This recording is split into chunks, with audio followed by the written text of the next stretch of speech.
amongst Aboriginal lore and legends and that kind of thing, there are things that we as sort of UFO researchers and paranormal researchers would perhaps seem to approximate or equate to UFO type of events.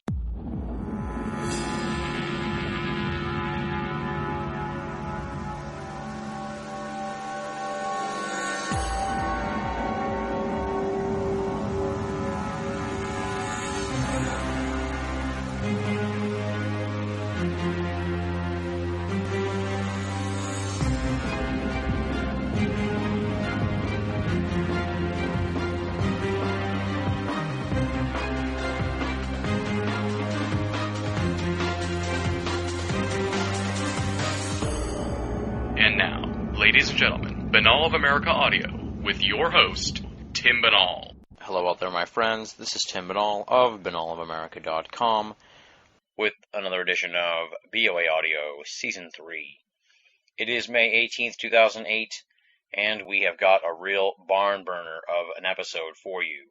It is part one of a two-part, lengthy conversation with Australian ufologist Bill Chalker.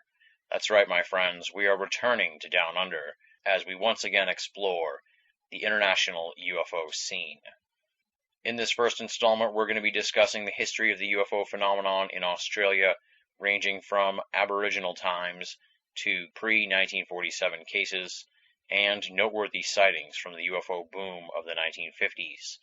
Along the way, we're going to find out about the various trends and UFO flaps that occurred in Australia over the years, along with the explosion in abduction research from the 1990s onward. We'll be hearing about key cases like the 1954 Sea Fury incident, the Father Gill case, and the Mundrobilla case of 1988, among many others. Bill will also describe in depth his forensic investigation into an alleged abduction that ended up spawning his book, Hair of the Alien. This is some fascinating research that Bill has done, CSI style, on the abduction phenomenon that is really some riveting material. Altogether, it's another international showcase for BOA Audio as we continue our investigation of the global aspect of ufology with Australian ufologist Bill Chalker. For those of you who are unfamiliar with Bill Chalker, let me give you a little bit of background on him. Bill Chalker was born in Grafton, New South Wales, Australia, was educated at the University of New England, graduated with an honours science degree, with majors in chemistry and mathematics. Since 1975, he has worked in the food industry as an industrial chemist, laboratory manager, and quality manager. Bill Chalker is one of Australia's leading UFO researchers and has written extensively on the subject. He is a contributing editor to the International UFO Reporter and coordinates the New South Wales UFO Investigation Centre. He was the Australian representative for the Aerial Phenomena Research Organisation, APRO, from 1978 to 1986, and the New South Wales State Representative for the Mutual UFO Network, MUFON, from 1976 to 1993. In 1996, Bill's book about the Australian UFO experience, The Oz Files, The Australian UFO Story, was published in Australia by Duffy and Snellgrove. 2005 saw the publication of his second book, Hair of the Alien, which details his forensic investigation into the Peter Corey abduction case. His websites are www.theozfiles.com and ozfiles.blogspot.com. Be sure to check out those great sites. Without any further ado, let's rock and roll.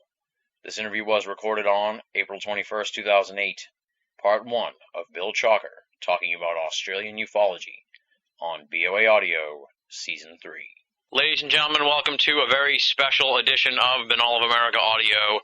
As many of you know, I love international ufology. It's one of the key areas of the esoteric that I've always been fascinated about and have kind of made an aim of the show over the last year to really explore international esoterica. And longtime listeners will remember our last year's episode with Tony Healy when we discussed the Yowie in Australia.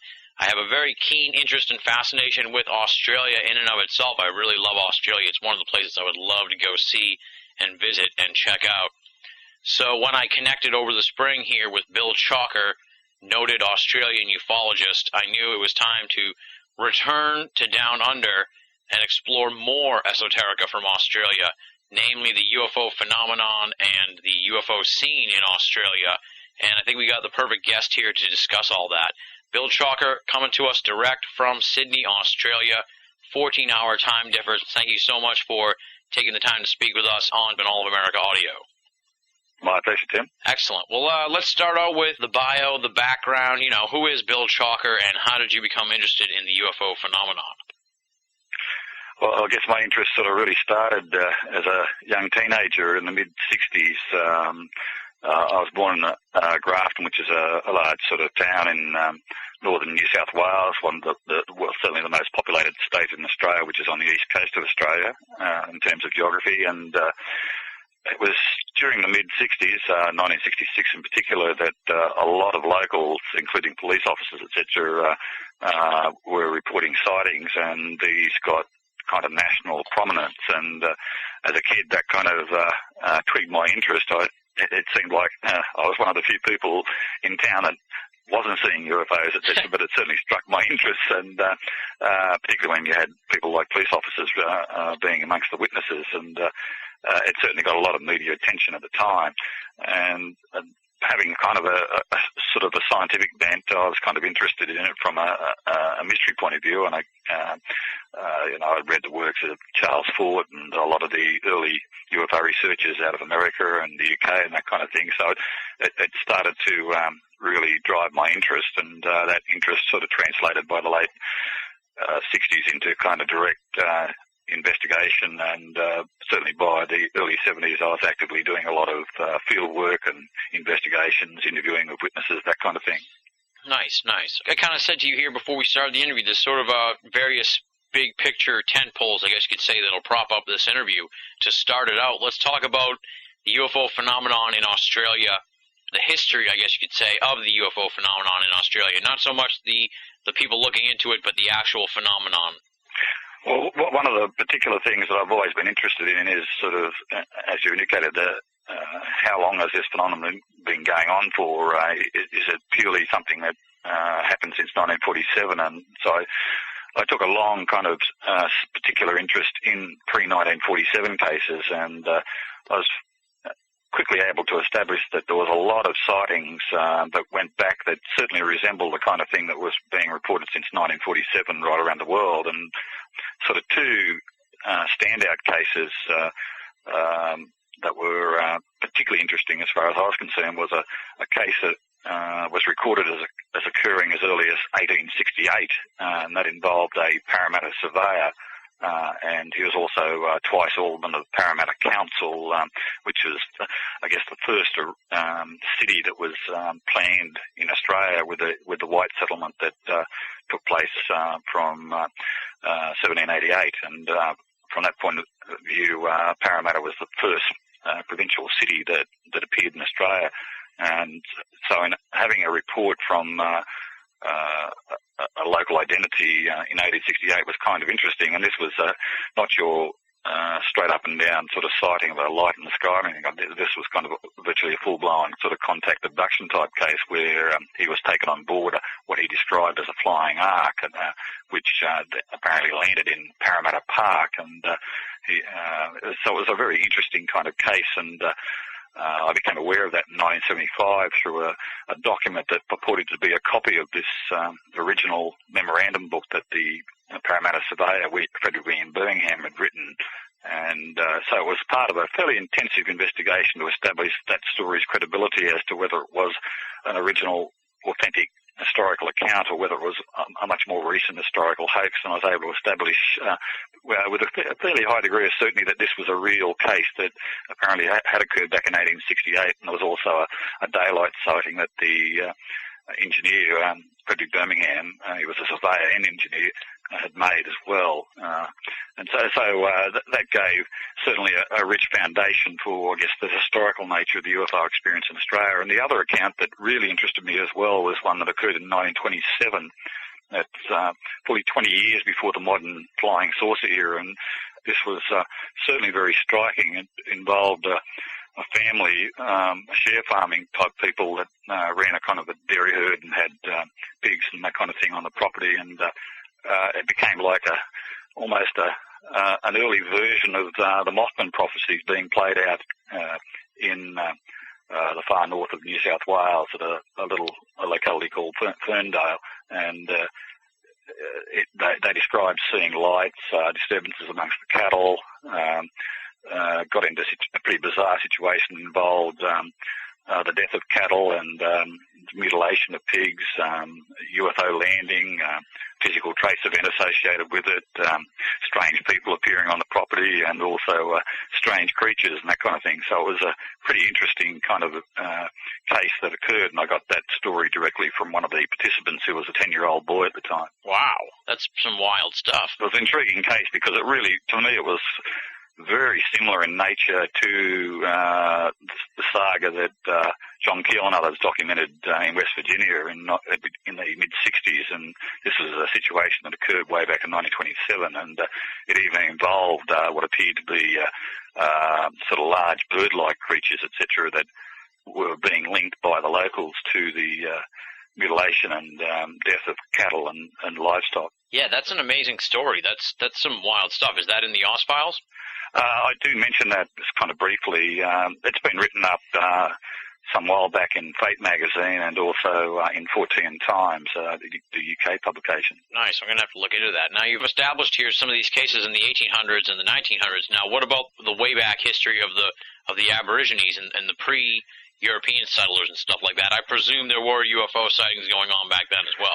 Well, obviously, the further you go back in history, the more difficult it is to be certain about what you're dealing with here. And but clearly, amongst Aboriginal lore and legends and that kind of thing, there are things that we sort of UFO researchers and paranormal researchers would perhaps seem to approximate or equate to UFO type of events. And one of the richest traditions is the idea of sky gods and that kind of thing, beings that were involved in sort of leading Aborigines into, I guess, sort of their development of their civilization, that kind of thing. Particularly, a lot of these traditions were linked with what were, I guess, generally referred to worldwide as shaman-type figures or witch doctors, or in Australia they were often referred to as men of high degree because they were the practitioners of magic and sorcery and medicine, etc., within their particular tribes. And it was these gentlemen that had these rich traditions of shamanic initiations that certainly, when you start to look into them, bear very striking parallels to alien abduction type stories. You know, these were situations where they were kind of abducted by these sky beings and then taken up into aerial realms, etc., and then they would be returned, and quite often they would have special powers, and then they would become the shamans of their tribe. Huh, wow. Interesting. Now, we all kind of know, I'm sure the listeners here kind of know, and I'm sure you do, the sort of evolution of ufology, of UFO phenomenon in America, like since the 1940s onward, how it started with the Foo Fighters and all the different sort of variations and incarnations and stuff like that. How closely would you say that phenomenon, paralleled the American path, if you will, in Australia? Did it, explode onto the scene in the 40s like it did in America, or was it already around earlier, or, how would you say that the path of what's been going on with the UFO phenomenon in the last 60 years has gone? Well, certainly in Australia, from a local point of view, particularly in terms of what sort of percolated into the public eye and public arena, I guess, it was kind of seen, particularly in those early years from 1947 through to about 1950, as largely speaking an American kind of phenomenon, or an American hysteria, or that kind of thing. That was kind of the take that, I guess, the mainstream media and, I guess, mainstream commentators had of the whole flying saucer subject at that time. It seemed to be like an American phenomenon, but researchers have established that there were a large number of sightings that occurred right from, I guess, the modern era, from 1947 right through to 1950 here in Australia. It just that most of these weren't widely reported, yet they took the same form as most of the UFO sightings from America, and we obviously know with research that this was not just an American phenomenon; it was a worldwide phenomenon, and something that had obviously international dimensions. Yeah, exactly. Yeah, which is what we're doing here tonight. Yeah, yes. In terms of, I guess, public perception, flying saucers really became big time in Australia in 1950. There was a sort of a large UFO wave, mainly located down in Victoria, and then the first of the major waves of all flaps or whichever term you'd like to use took place really in 1954, which was mainly a wave, again, that sort of seemed to be located mainly in Victoria. And it was as if the state was invaded by flying saucers. There were sightings right across the state. There were sightings certainly taking place in other states around Australia as well, but the main focus seemed to be in Victoria during 1954, and that was a kind of a massive wave that took place from the very beginning of January right through January and February, and then seemed to peter out for a while, then took off again around about April and went through to about May, June, July of that year. And this preceded the big wave of UFO sighting and landing events that took place in France in the latter part of 1954. So certainly, if it hadn't already done so, flying saucer fever really grabbed hold of Australia, particularly in 1954. Yeah. There were earlier waves in earlier years like 1952 and 53, but most of these were kind of isolated events, close encounter type events, and few of these got public prominence. Yeah, like it was building up to that big wave. It seems like back in the day here in America, it was like the cigar-shaped ones, and then it was flying saucers, and then it became black triangles. Has there been any sort of change in as far as what people are seeing? Well, certainly during the 1954 wave, there were a number of different types of objects being reported, from lights through to circular objects to your cigar-shaped type sightings. The large cigar-shaped ones were often correlated with, in the day, particularly with the kind of more controversial works of George Adamski. These were often regarded by UFO enthusiasts as being the motherships, etc., that sprouted the smaller dish-shaped craft and that kind of thing. The triangular phenomena was not something that came along into the UFO field, even here in Australia, until later decades, and I guess you have your ongoing argument as to whether that represents Earth-based technology or bona fide sort of alien technology. But most of the running of the phenomenon itself, the sightings, roughly approximated what was being sighted and experienced here in America. Yeah. Now, how about some key cases? We're kind of showcasing Australian ufology here, so I'm sure you have some cases that bear mentioning, I guess you could say, to a predominantly American audience that hasn't heard about Australia. What sort of key cases do you think have happened in Australia that we'd be interested in hearing about? Yeah, well, recently I was asked by 14 Times to provide a list of what I regard as the 10 best cases, and rather than chasing up the usual international suspects, I stuck to the Australian region with cases that I knew or that I was directly personally involved with in terms of investigation or follow-up, that kind of thing. Mm-hmm. And one of the best, as far as I was concerned, was one that took place back in 1954. And this is a very impressive case. It was one that got the attention also of people like Dr. Jim McDonald and also J. Allen Hynek. They regarded this particular case as a very impressive case and tried to find out as much as they could about it. Basically, what occurred was that in late August of 1954, a naval pilot, Seamus O'Farrell, Lieutenant Seamus O'Farrell, was flying a Sea Fury aircraft. He was a naval pilot, and he was doing a routine night flying exercise going across country, and he was near a rural town called Goulburn, which is essentially on the south coast of New South Wales, and he was expecting to have a radio communication from his base, which was Narrow Naval Air Station, within a few minutes, etc. So he was expecting that routine call, and all of a sudden two massive lights appeared that took up positions either side of his aircraft. And the Sea Fury at that time, his aircraft, was regarded as the fastest aircraft flying in Australian skies. So that's fairly significant in terms of what played out in this event. He has these two objects either side, and which was quite startling to him, and he also felt that he was somewhat loath to report this to the ground radio crew at Narrow Naval Station, because he kind of felt that that could affect his credibility and his flying career. So he kind of was in a bit of a dilemma, and then within minutes the expected routine call came from Nowra Naval Station, and they went through the routine procedures, etc. And then they were the ones that actually asked him, who have you got up there with you? And his response, and he told me this years later, that he could have kissed those guys. This was kind of relieved him from the dilemma that he had, that they were actually seeing on radar, ground radar, what he was visually seeing himself. So we have here a very strong correlation between a independently verified radar visual event of two UFOs that had taken up position either side of his aircraft, and the ground radar people were tracking these two UFOs and his aircraft. And so at some point, too, during the actual process, the two objects closed in on his aircraft, and it was at that point that he kind of feared a mid-air collision.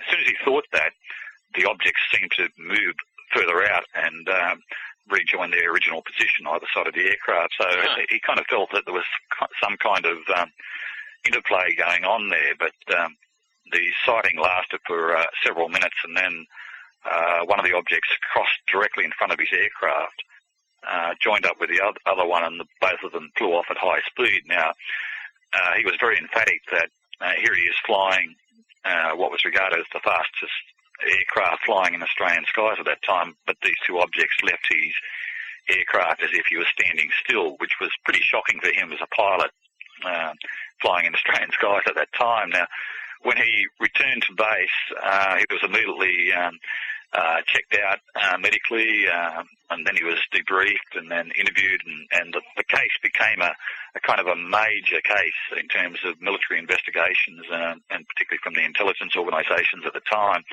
It was certainly subject to very intense investigation, and was regarded as a very, very strong case in terms of the credibility of it, but it was certainly kept pretty confidential at the time, even to the point that in the latter part of that year, in December of 1954, the naval minister was at the base as well, and by that stage he was being accompanied by journalists on some sort of routine kind of visit to the base, and the journalists had heard rumours of this story that had occurred in late August of 1954, a few months earlier, and they asked the minister, what did he know about this case? And he knew nothing about it, which certainly rattled him, and that's when the story leaked out in the media, courtesy of the naval minister making some references and demanding information about it. And so he was a very striking case that was very carefully investigated by the military researchers of the day, and I've had the opportunity on many occasions to meet with Seamus O'Farrell, the pilot, and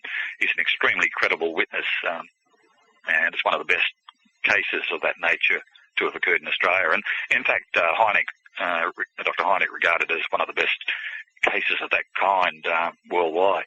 Nice, yeah, it sounds like a tremendous case. I'm surprised. Is there like a name attached to it in a way? You know, every case seems to have, is it the Seamus case or something?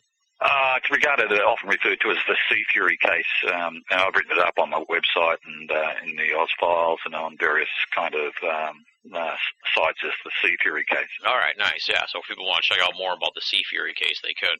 But now, you talked about the 54 wave. How often would you say these waves came about in Australia? Well, the waves in Australia have a pretty distinct pattern. The first of the waves, as I said, was 1954. There was a major wave during 1957. There was a huge wave, particularly focused around Papua New Guinea, which at that time, in 1959, was a territory of Australia, or a protectorate of Australia, almost like a colony, that type of situation. That was where the famous Father Gill case was played out at a Anglican mission in Papua New Guinea.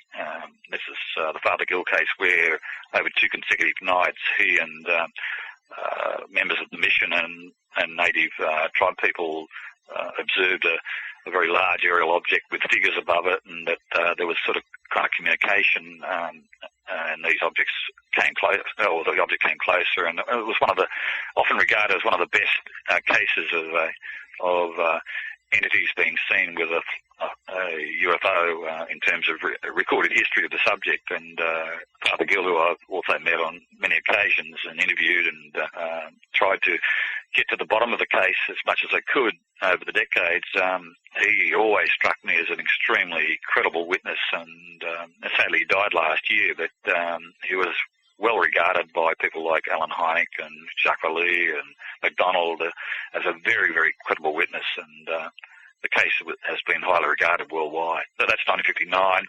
The further waves occurred in 63, and one of the biggest waves was between 1965 to 1966. The 1969 was a huge wave of sightings right around Australia. That certainly was my baptism of fire on the local north coast of New South Wales. My hometown area was besieged by UFOs, and even numerous landing sites, marks on the ground, the forerunner of the so-called crop circles, but these were much more credible. They had sort of direct linkages to UFO landing events, that kind of thing. And then after that, 1972, 1975, 1978, you can see from this that there was often something like almost like a 3-year gap between a lot of these major flap years, and that even got people like myself getting into kind of like a kind of a predictive mode that UFO phenomenon would occur in, for example, 1978, and we were kind of anticipating large amounts of sightings, and in fact, 1978 was one of the biggest years, and obviously it was also one of the biggest years for Australian UFO activity to be known worldwide, because most people interested in the UFO phenomenon would be aware of the famous Belanger case of the pilot, Frederick Belanger, disappearing in the wake of a UFO encounter over Bass Strait. That's the big ocean area between Victoria, the southern state, and the island state of Tasmania. He reported for 6 minutes a strange object interacting with him over Bass Strait while he was flying in a Cessna, and then at the end of the conversation there was some strange sound reported during the conversation, and with ground control at Moorabbin in Melbourne, and the pilot and the plane have never been found since. And so it's one of those major mysteries, both in terms of aviation and UFO circles, that resonates worldwide, and it's certainly one of the more striking UFO events in terms of the Australian UFO history. So that was 1978, and certainly since then, the 3-year cycle seemed to become less predictable from that point on. And the next kind of big wave was really, I guess, there were sort of striking events occurring in 1980, but there was events occurring or a big wave in 1983. 85 was a big year, and 87 to a lesser extent, but certainly 1988 was a huge year, particularly with another case that got worldwide prominence from Australia, and that was the Mundurulla case that involved the Knowles family, a family of a mother and 3 sort of sons who claimed that they were harassed by a UFO driving across the road. It was called the Nullarbor Highway.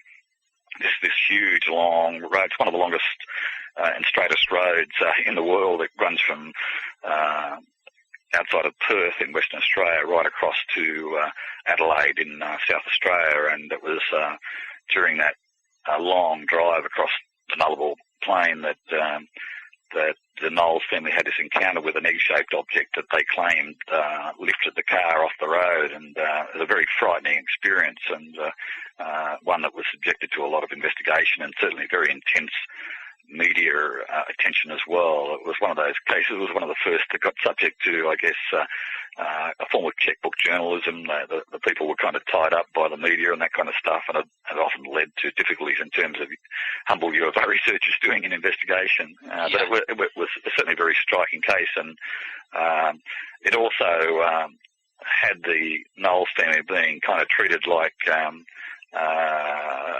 country hillbillies, in the sense that they were being perceived as kind of naive kinds of witnesses, that and that their case got a lot of flack, and a lot of it was very unfortunate and probably not appropriate. But what researchers found was that there were a lot of other UFO sightings going on at that time across the Nullarbor and statewide, and because of the attention or negative attention that the Knowles family were getting, a lot of these reports weren't being made through to the mainstream media, and it was UFO researchers that were picking up on a lot of those stories, and so it was kind of a cautionary tale in terms of people that have these experiences, they were less likely to report it to mainstream media because of that kind of attention that the Knowles family got. Yeah, that's something we see happening here in America all the time as well.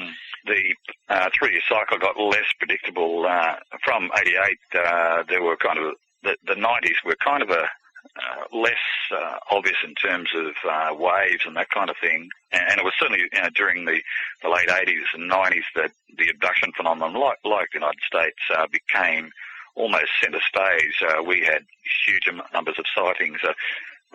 People like myself and Keith Basterfield, another researcher in Australia, and a number of other researchers had been quietly focusing on abduction-type cases since the late 70s and early 80s, and we kind of noted that there was a kind of an increase in these reports, and certainly by the late 80s, early 90s, these seem to be taking almost centre stage, either rightly or wrongly, in terms of, I guess, the researchers and other commentators on the subject. And so abduction accounts seem to dominate a lot of the attention, just like in America, and that was the case in Australia as well.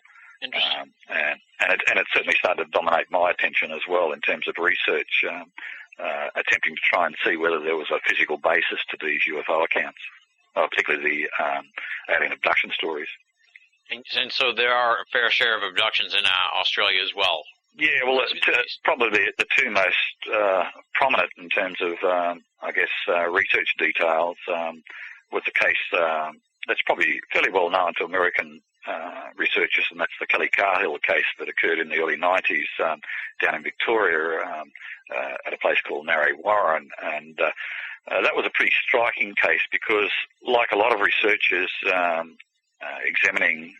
who had been examining the alien abduction subject from the 70s and through the 80s, we're all kind of feeling that a lot of the abduction stories told us more about the eccentricities of the human condition than it did about UFO experiences. We kind of felt that there was possibly psychological dimensions to a lot of these tales, etc., and a lot of the abductees were quite credible individuals, but more often than not, there was very little physical evidence for their experiences, and so obviously one was wondering whether or not a lot of this had to do with all sorts of different psychological mechanisms, and that made the Kelly Cahill case from Victoria in the early 90s a very interesting case because here for the first time it seemed we were dealing with a case that not only involved Kelly Cahill and her husband in one car, but also apparently two other separate vehicles, independent witnesses that didn't know each other. There was a second car involved that appeared to have three people in it, and a third car that had one single individual. And all of these people apparently participated in some sort of UFO alien encounter, and certainly for the members of the second car, it also took the form of an abduction experience as well as it did in Kelly Cahill's situation as well. And also reported at the site was apparently physical evidence. Now, this case became a fairly well-documented case in the sense that Kelly Cahill contacted me in terms of trying to get this case investigated. Because I was in New South Wales, I decided to pass or encourage her to get in contact with a Victorian organisation, Phenomena Research Australia, and that was a decision I later grew to regret simply because after more than a decade or so, we still haven't seen the full extent of the data that they claim to have amassed on the case, which was kind of frustrating, particularly from my point of view, because I was kind of interested in this case in particular because it represented possibly one of the first opportunities to have concrete evidence, physical evidence, ground markings, physiological and physical effects on the witnesses.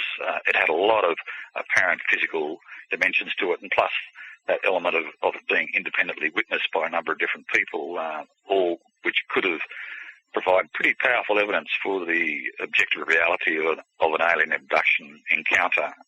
So for me as a scientist, I was kind of pretty frustrated by that case because the investigators that I'd passed the case on to pretty much have to this day have not allowed full access to the data they claim to have gathered on the case. Huh. So that frustration kind of led me to be a little bit more careful about which organisations and individuals to pass cases on to, and about that same time, another case started to come into prominence, and this was the UFO abduction experiences of a Sydney gentleman by the name of Peter Curry. Now, he had a kind of, I guess you'd call it a classic alien abduction experience that occurred in 1988, very similar to kind of experiences that people like Whitley Strieber reported, claiming to have been subjected to an examination, having entities appear around him and sticking kind of needle-like objects into his head, that kind of thing. It was a very frightening kind of transformative experience for Peter Curry, because at that stage he was a young Lebanese man of a Christian Maronite background who had emigrated to Australia from Lebanon, working in the building industry. He was kind of the last kind of person you'd expect to be coming forth with an experience like this, and indeed he had no context in which to understand his own experience, because it seemed to him to be something that his own family circle thought was something to do with the devil or something like this, or something of that nature. He didn't really know much about alien abductions at that stage, and it wasn't until he saw a big billboard, which was part of a kind of a clever poster campaign to promote the paperback edition of Whitley Strieber's book Communion, which had the classic alien grey face on this poster. He's driving past there with past a service station, or petrol station as you would call it in America, and saw this huge alien face, and this is the thing that he had experienced in 1988, a year or two earlier, and he couldn't understand what this was about, because it had the advertising campaign made no reference to the book or anything like that. It was just part of a very clever advertising campaign, and it took about a couple of weeks before they realised that this was about a book, Whitley Strieber's book Communion, and eventually they acquired the book. His fiancée Vivian read the book first, and she said, "Peter, you've got to read this book. This is all about things that you've been telling us about your own experience that you had in 88. And when he eventually did read the book, he found that there were just as many dissimilarities as there were similarities in terms of his own experience, but for the first time he had some kind of anchor point in which to perhaps try to understand his own experiences that he'd had. You got a light, buddy? Yeah, sure, kid. There you go. And your wallet. Nick, give him your wallet. What for? He's got a knife. That's not a knife. You're listening to Banal of America Audio. That's a knife. He began to realise that he'd had earlier experiences, even experiences as a young kid back in Lebanon in the early 70s, that kind of thing. So it was in that context that I got to know Peter Curry, but it was what really became interesting was a 1992 experience that he claimed he had, which involved a early morning experience at about 7 o'clock in the morning. He was actually recovering from a job injury that he had, a fairly severe head injury that he had experienced, and he was off work, and his wife was the only person making money in the family, so he would drop her off to the railway station so she could go off to work, and he came back at 7 o'clock in the morning. So he clearly was awake at that stage. He got back into bed but wasn't feeling very well, and it was within a few minutes of that, returning to the house, that this experience played out, which is a very bizarre experience. It involved two what appeared to be human-looking females that were both naked that appeared in his house. And he had a pretty confronting experience the long and short of it was that he was left with what appeared to be tangible evidence. That was a blonde hair sample that he connected with one of the strange-looking women that appeared to be like a blonde-haired, blue-eyed, Nordic-looking woman. And because he had become aware of the UFO subject up to a point by that stage, he decided that he would keep this hair sample, this blonde hair sample, and it was through that basically, I became involved because it represented an opportunity that here for the first time we had clear biological evidence to examine in what appeared to be an alien abduction experience. And we decided, at probably some risk to Peter's credibility, that we should try and apply a very detailed scientific forensic investigation of this. And I pointed out to Peter that, this held great risks for him because if this hair sample turned out to be entirely normal or prosaic, then he would have a lot of explaining to do, particularly to his own wife by that stage. So it was a pretty bizarre kind of situation, and it was certainly by that stage, and this was getting in towards the late 90s by this stage, because as you can imagine, because of the nature of that experience, this was not something that he was willing to share publicly.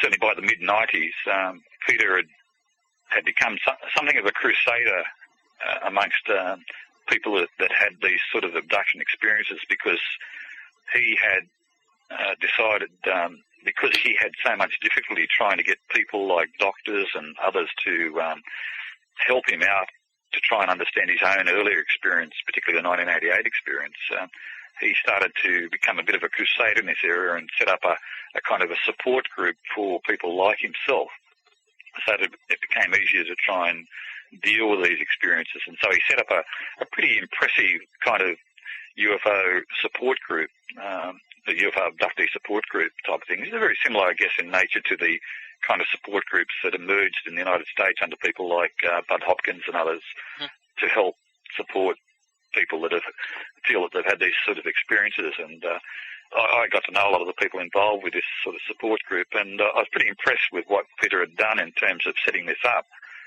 But one of the things he also tried to do, because he set up this group that had mainstream people, psychiatrists and psychologists and that kind of stuff, mainstream health professionals involved, and even scientists and that kind of thing involved with it.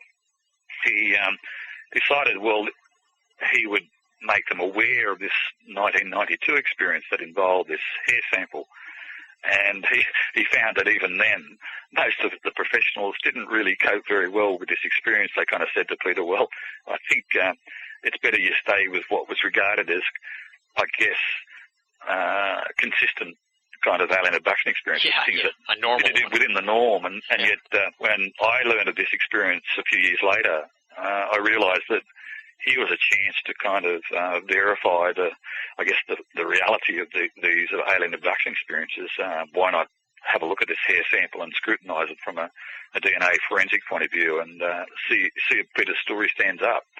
And so by that stage, the late 90s, I had a kind of a private group of scientists, and that group had also expanded to include a number of biochemists. And when I broached the possibility of examining this case with them, I was kind of fully expecting them to recoil and not be interested in investigating this case. And yet, surprisingly, they were very keen, because they realised that irrespective of the bizarre nature of the experience that Peter reported or experienced back in 1992, here was an opportunity to apply a bit of real science to a controversial area to see whether it held up. And so it became a really detailed, long drawn-out and rather costly investigation, but it's something that, in fact, still involves my kind of research focus even to right through to today.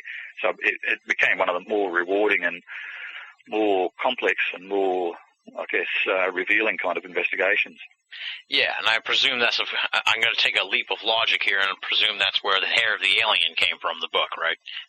That's correct, yeah. Yeah. Plus you've got two hairs going on there. Now, obviously it's still ongoing, but what would you say the findings are so far with regards to the DNA and the forensic evidence you got on this hair? Well, essentially, that investigation has kind of led to what I regard as a kind of almost a four-phase type of program of investigation and research.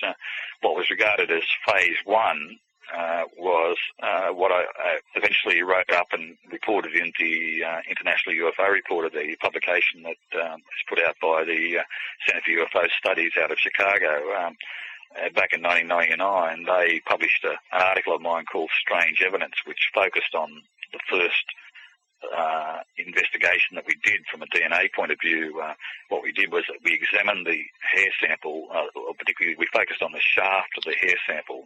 This was a blonde hair sample, and from that, what we gleaned from that was that we got some pretty rare Asian Mongoloid DNA profiles from it, which really was quite puzzling because here we were, the actual Asian Mongoloid DNA sequences were quite rare in the databases that we had available to us out of Asia and China and all other diverse parts there. And with the hair sample, it being blonde, we fully expected it to reveal some sort of, Caucasian-type DNA profile. That's what you'd expect from the hair sample in terms of its appearance, and particularly when you take into consideration who Peter Curie believed was the donor of this hair sample, this blonde, blue-eyed, Nordic-looking woman. So we fully expected to get some sort of routine Caucasian DNA profile, and yet from this we got this rare Asian Mongoloid DNA profile. So that in itself was a pretty inexplicable result, and that's what we reported back in 1999. Now, that was the first phase. Now, we then went on to what we call the second phase, which was to examine the root of the hair sample and to see if we could reconfirm those same results. And what we found was that while we stuck to the shaft of the hair sample and got closer towards the root, we were still verifying this Asian Mongoloid DNA profile. But when we examined the root, we found that, in fact, we were getting a range of different DNA sequences, and these seem to approximate rare Basque Gaelic kind of DNA profiles. Now, this was quite inexplicable because, particularly to the biochemists, and these biochemists that were working with me were biochemists that were quite well known in the field of DNA research, and these were certainly, in particular, the main biochemist working with me was a highly credentialed biochemist, well published in biochemistry journals, even a writer of textbooks and that kind of thing. But he obviously, in terms of career path, was not wanting to have his name directly associated with the investigation because it was obviously seen as a fringe, controversial area, which wasn't going to get him any brownie points in terms of his own peer group.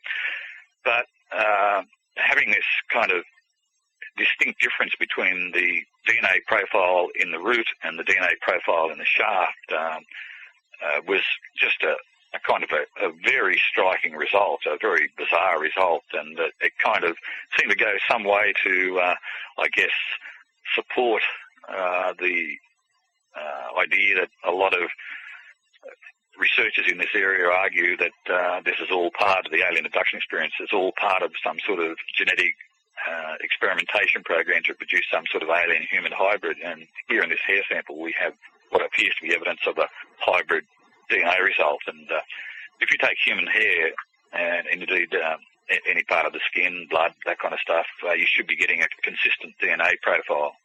Yeah. There are some interesting and obscure DNA properties such as heteroplasmy and others that do generate differences in DNA, particularly in hair and stuff like that. But these are very small shifts in DNA. And yet in this sample, we're getting a very large difference between Asian Mongoloid DNA sequence in the shaft and this rare Basque Gaelic DNA in the root. And so that was very striking. But in addition, we got, through examining the nuclear DNA, we got evidence supportive of another rare DNA property, and that was what's referred to as CCR5 deletion factor. Now, this is a pretty convoluted term, but essentially what it implies is that if you've got this deleted factor in your DNA sequence, you would be immune to things like HIV, AIDS, and things like smallpox. And so it's a pretty interesting, but unfortunately fairly rare DNA sequence or DNA mutation that occurs, and it occurs fairly sporadically particularly amongst Northern European communities, but beyond that it's spread fairly inconsistently and thinly through different communities, but unfortunately it's almost largely absent in Asian communities and African communities where unfortunately HIV and AIDS is very rife. But and that in itself was a pretty unusual set of properties. Here we had the rare Asian Mongoloid DNA in the shaft, the rare bar scalic DNA in the root of the hair. So we had this apparent hybrid type properties associated with the hair sample, plus this mutation or suggestion of evidence for the mutation that seemed to suggest that the donor of the hair sample was also immune to things like HIV, AIDS, and smallpox, that kind of stuff. So all in this one hair sample. So we were kind of pretty struck and blown away by those results, and that's what was substantially reported as phase 2 work in the book Hair of the Alien, which came out in 2005. Now, since then, what I call phase 3 has been to try and understand the nature of some of these DNA sequences, and we were always interested in what was this rare Asian Mongoloid DNA sequence that we'd come across, and so we started trying to figure that out, because most of there was only a limited number of people that appeared to have that DNA sequence, and the DNA data banks are unfortunately anonymous, particularly more so in the Chinese databases. We were trying to figure out where did that rare Asian Mongoloid DNA sequence come from, and we were able to determine that it appears to be almost unique to a ethnic minority group called the Lahu. This is a native people that are mainly located in northern Thailand and also in southern China, particularly the province of Yunnan, and also in Burma, which is now called Myanmar. So that's the main population area that seemed to have this, and so during 2006, I was involved in a field investigation there in northern Thailand and southern China to examine and investigate and research the Lahu community, and this whole area revealed a lot of other pretty unusual kind of situations, a lot of UFO light phenomena and unusual light phenomena, shamanic type situations amongst the Lahu, even reports of some of their spiritual shaman type people claiming what I guess to the west could be seen as UFO kind of experiences, and things that approximate type of abduction experiences. So it certainly made for some pretty unusual verifications of this, and we were led to this by this hair sample that Peter Curie had recovered back in 1992. So it's a fairly bizarre sequence, but it's a kind of a pretty exotic trail that I'm following, but it certainly doesn't seem to have an end at the moment.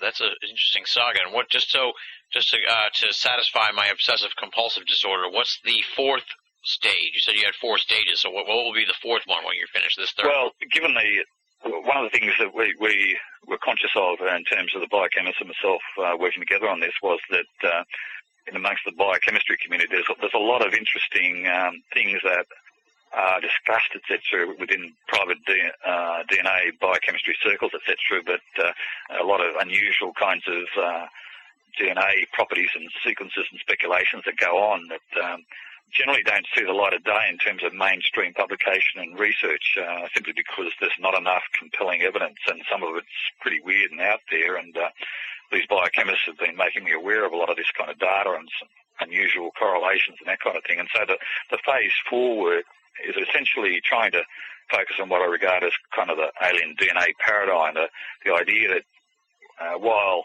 a lot of people feel that the alien abduction experience is something that's pretty difficult to get a handle on, what I've trying to advocate here is that we should be really trying to apply a forensic kind of scientific approach to these experiences, because even if we can't understand the experiences and we can't get a handle of it, if we look at it as a kind of a crime scene, we can at least attempt to try and get their biological signature, so to speak, particularly if this case that Peter Curries has highlighted that, we seem to be dealing, certainly in some cases, of beings that appear to be almost human-like, and this is a thing that's been very prominent amongst experiencers worldwide, that the two most prominent kinds of entities that are reported are your so-called classic grey type diminutive aliens with your large wraparound eyes, that kind of thing, and also these Nordic human-looking people, and this is precisely the kind of thing that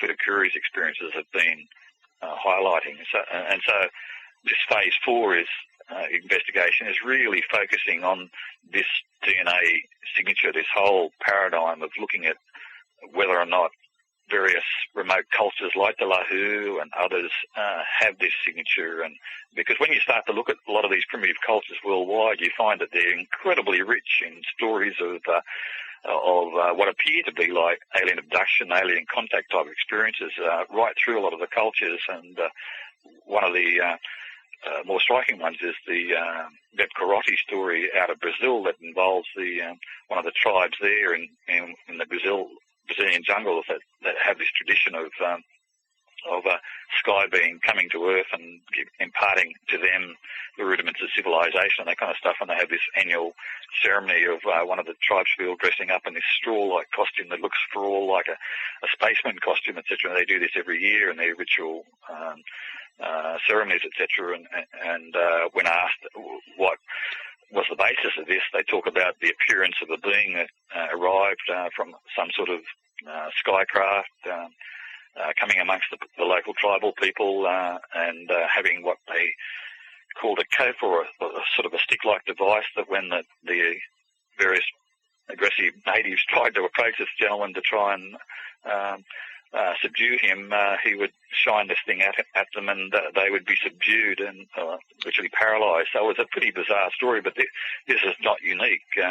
There are tribal cultures worldwide that have these kinds of traditions, and that's the focus of this Phase 4 investigation, to examine all those kinds of groups of people to see whether or not there's something to this, because a lot of them claim that they have this deep connection to the point of interbreeding with these people from the skies, etc. So if there's any substance to it, we suspect that maybe we might see some evidence of unusual DNA signatures there as well. Yeah, nice, interesting. This is a fascinating story, this hair of the alien.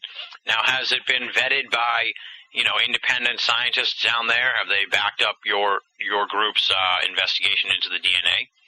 Yeah, there have been a number of private verifications of it, unfortunately because of the difficulty with the privacy of the primary investigators. They don't want to jeopardise their own careers in mainstream biochemistry. We've been fairly limited in that respect. Because we spread the net open to try and get hold of other samples, because this is only just one case. Obviously, as a scientist, I'd be much more comfortable with this if I had hundreds of cases like this.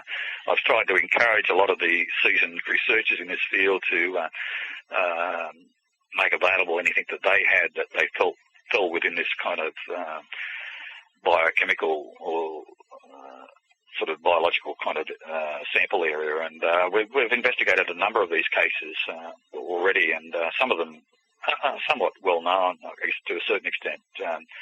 And in one of those cases was a case that I guess was a bit notorious in the United States, the so-called alien claw case out of California, where a gentleman, a local, I think he was a fire captain or some similar background, that he claimed that he was having a whole series of abduction, alien contact experiences, even claimed to have photographed some of these alien beings and that kind of stuff. And in one experience, he claimed that he recovered what appeared to be the remnants of a claw, an alien claw, so it became known as the alien claw case. And it was when I looked at that, I kind of felt that this was emerging from what I regarded as the hotbed of American ufology, California, that kind of stuff. It had a lot of controversial elements to it, and I was kind of asking some of the more seasoned researchers over there to perhaps do a bit more of a investigation, because I was mindful of the fact that these kinds of investigations, particularly the biochemical ones, are very time-consuming, very expensive, and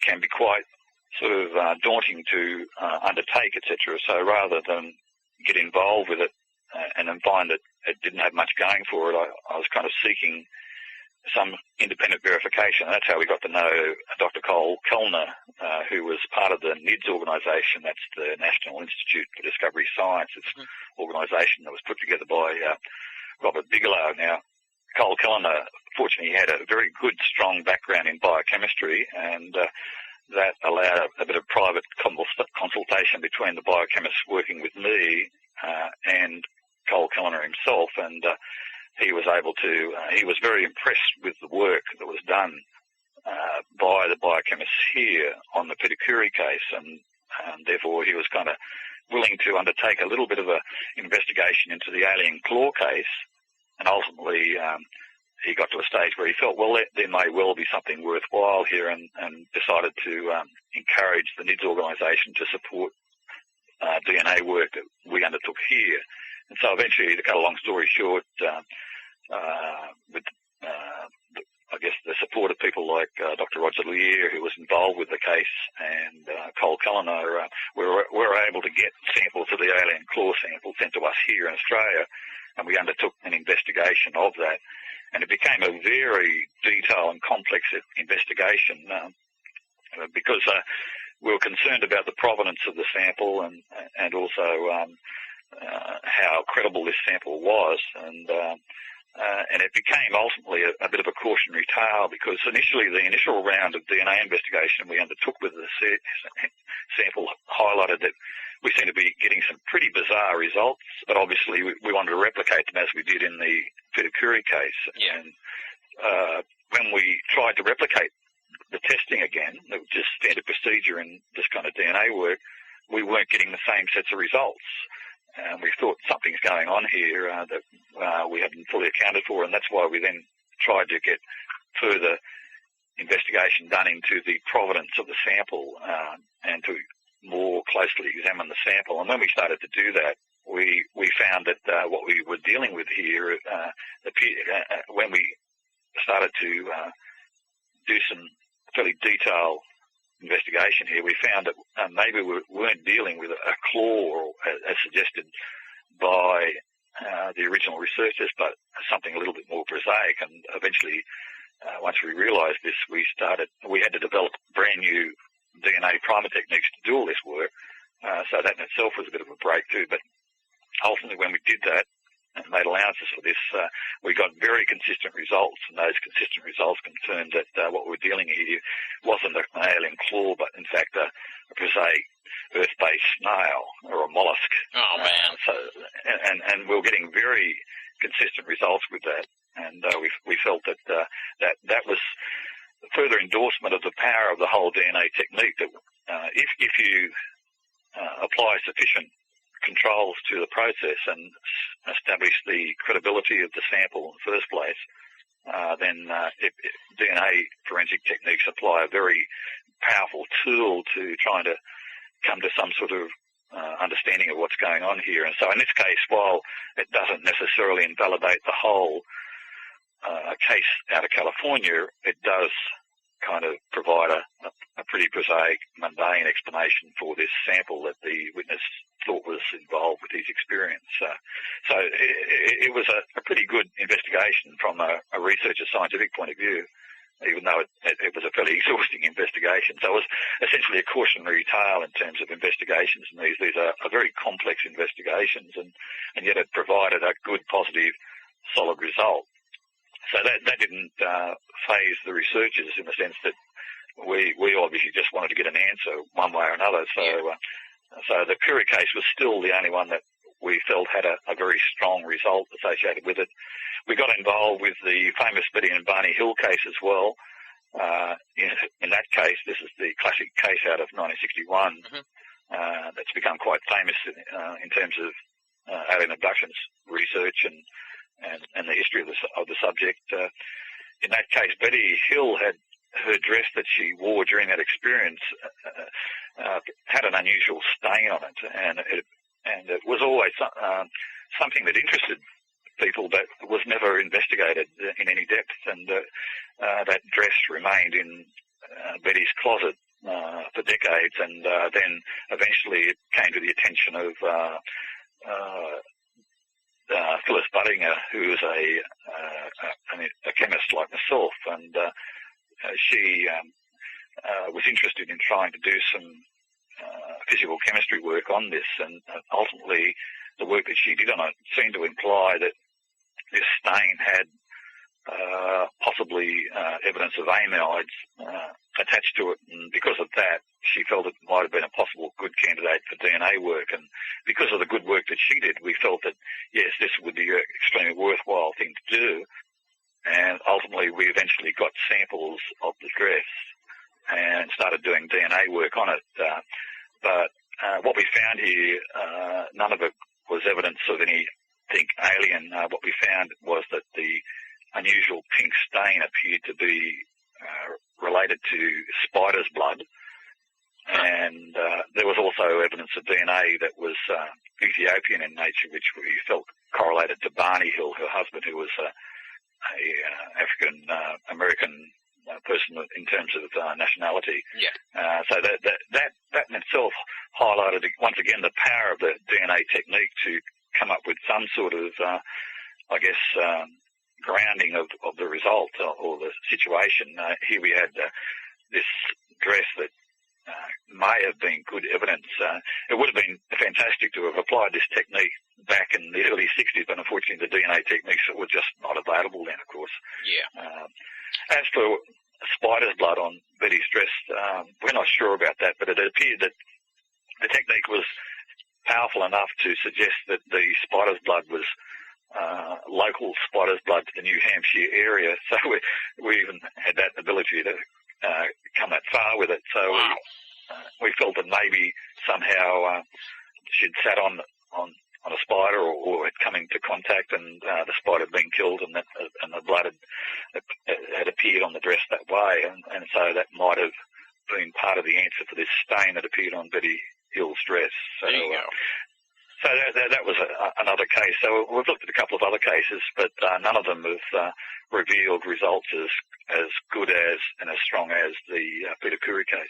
Interesting. Yeah, that's a fascinating. But it also, through all that process, it allowed, I guess that's a long-winded answer to your question about verification or duplication of the results. We've had the opportunity of people like Cole Kellner to at least look at the quality of the work that has been done in the Curry case, and also particularly the kind of work that we did in the Alien Claw case, that kind of thing. And he was pretty impressed with the work that was done. We've put a lot of time here into discussing, the history of the UFO phenomenon in Australia. Now let's sort of dive into some of the other pillars of Australian ufology. And the first thing I want to talk about is Australian ufology. That history of organized UFO studies. We had it here in America. We have it, obviously, NICAP, APRO, MUFON, sort of that evolution of groups. Some of them grow, some of them die. I guess just talk about the history of organized UFO studies in Australia. You have a nice little piece on your website about it, and talk a little bit about Edgar Gerald and his strange story in general. Right. Well, Edgar Gerald was regarded as, I guess, the father of Australian ufology. We're going to leave you on that cliffhanger to make sure you come back next week for part 2 of the Bill Chalker interview. For now, that does it for this week's edition of BOA Audio Season 3. Big, super huge thanks to Bill Chalker for coming on the show. Of course, as noted here with the cliffhanger, he'll be back next week to talk about more Australian ufology. We're going to be talking about the history of Australian UFO studies from both the government and the civilian perspective, the role of the media, the role of the military, and the perspective of the everyday people in Australia with regards to UFOs, plus some discussion on the Chinese UFO scene that you are not going to want to miss. All that's next week on the program with Bill Chalker. Until then, you definitely want to check out Bill's websites, www.theozfiles.com and ozfiles.blogspot.com. Check those out. Lots of great information on the Australian UFO scene, courtesy of Bill Chalker. Moving right along now, it's time for BOA Audio listener feedback. And this week we have less of a comment or a question, more of a plug, but I found the material pretty intriguing, so we'll throw in the plug here. This plug comes from Rao Draco, and here's what he has to say. Tim, I am one of your listeners. I am Rao, the creator of Cosmic Communism. I have created a new ideological movement that fuses communism, spirituality, deep ecology, and extraterrestrial civilizations. You may be interested in my perspective on UFOs. And then he lists about 5 blogs, but just to keep it short and sweet, I'll just give you the first one. You can check that one out. Use that to jump to the other websites. The blog is cosmiccommunism.blogspot.com. Check that out. Check out the cosmic communism movement that Rao has created. And he signs off on the letter Namaste. There you go, Rao. Hopefully the BOA audio listeners, of which you are one, as you say here in the letter, will check out cosmiccommunism.blogspot.com and dive into the world of cosmic communism. I'm definitely going to be checking it out in the next few weeks to see what it is all about and see maybe if we can talk to Rao on the program at some point in the future.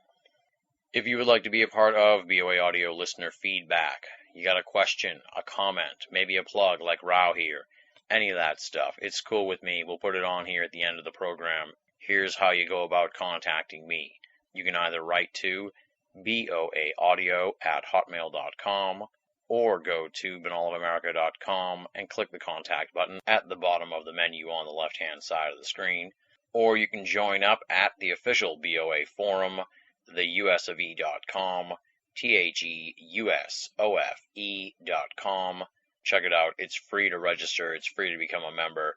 And that is where not only myself, but the great BOA staff and a ton of great BOA readers and listeners and supporters hang out and discuss all things esoteric and not so esoteric, like the NBA playoffs and the TV show Lost. We got a lot of great threads going on about that stuff, plus lots of discussion on the world of the paranormal and paranormal media. Either one of those 3 methods is a means to an end, the end being getting your correspondence onto BOA Audio listener feedback. Up next, you guessed it, it is the thanks portion of the show.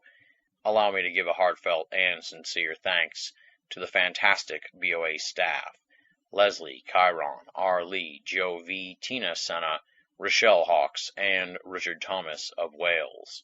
Big time congratulations also this week to Leslie on 3 years of writing for BOA with the weekly column Gray Matters. Leslie has been integral to the success of BOA over the last 3 years. We would be a shell of what we are today without her support, friendship, and contributions to the website. And I want to take a moment here to say thank you, Leslie, for your continued commitment and support of BOA. Congratulations on 3 years, and here's to another great year of Gray Matters at Benall of America. I say it week in and week out, but I repeat it over and over again because it's the truth, my friends. If you're only listening to BOA Audio and you're not reading the columns at benallofamerica.com, you're only getting half the story. Top-notch reading material, day after day after day, courtesy of the outstanding BOA staff. benallofamerica.com, make it a part of your everyday search for esoteric news and opinion. Now, chances are you've already finished listening to the first part here of the Bill Chalker interview.